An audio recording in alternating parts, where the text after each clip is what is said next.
Judges 19, a story of betrayal, darkness, and reflection.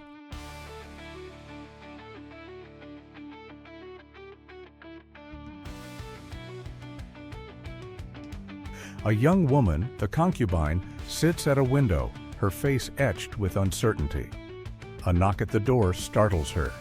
It is the Levite, her husband, standing with a determined expression. Levite, gently, "I've come to bring you back. The days of anger are behind us. Come home with me."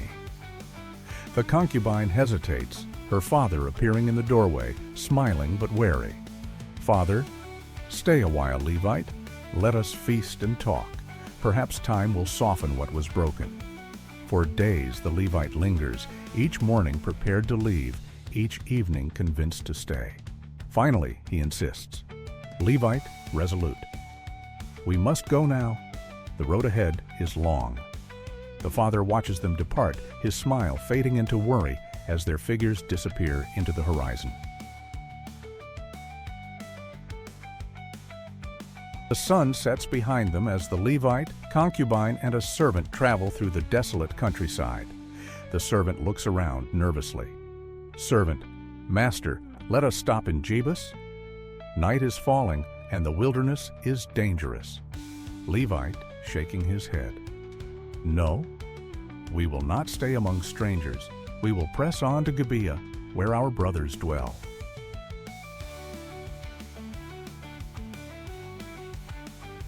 She clutches the donkey's reins tighter as the shadows lengthen. The square of Gibeah. The city of Gibeah is quiet under the moonlight. The Levite and his party sit in the open square, their faces lit only by the flicker of a torch. But hospitality was absent in this city. No one offered them shelter until an old man returning from the fields saw them. The old man approaches, his face a mixture of kindness and concern. "Old man, you cannot stay here. Come to my house. I will care for you." The Levite nods and they follow him, unaware of the danger lurking in the streets. Inside the old man's modest home, the Levite and concubine eat in silence. Suddenly, a loud pounding at the door shatters the peace. Villagers shouting, "Bring out the man who is staying with you. We want to know him." The old man's face turns pale. He rushes to the door, barring it with his body. Old man, pleading, "Do not commit this evil. He is my guest." The tension in the room is suffocating. The Levite looks around, his eyes landing on his concubine.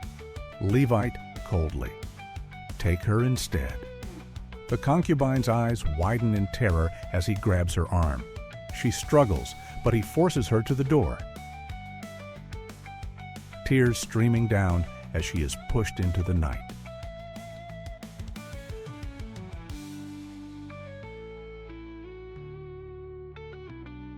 The sounds of violence echo, but no one inside the house moves.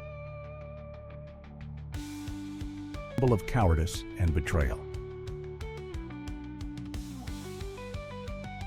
As dawn breaks, the Levite opens the door. The concubine lies crumpled on the threshold, her hand reaching for the doorframe. He stands over her, expressionless. Levite, coldly, "Get up. It is time to go." She does not move. Realizing she is dead, he lifts her body onto his donkey, his face devoid of emotion. A gruesome message. The Levite's home is dark and foreboding. He places the concubine's body on a table, a knife glinting in his hand. Tribal leaders across Israel receiving pieces of her body, their faces contorted in shock and rage. A message that could not be ignored, a call to arms that would shake the nation. The tribes of Israel assemble, their voices a roar of righteous fury. Swords clashing, men falling, and fires consuming the land. But justice pursued in anger often births greater tragedy. The tribe of Benjamin is decimated, leaving only 600 men alive. The once united tribes stand in silence, surrounded by the ruins of their own making. Reflection and regret. The leaders of Israel gather, their faces heavy with grief. Leader of Judah. An entire tribe is nearly gone. How did it come to this? Leader of Ephraim. We sought justice and found destruction. What do we do now? The cost of vengeance laid bare.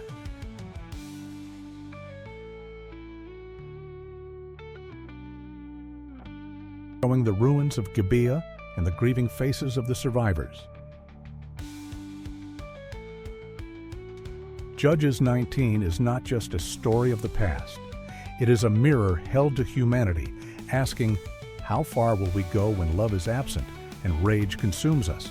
How can we find our way back to compassion and light?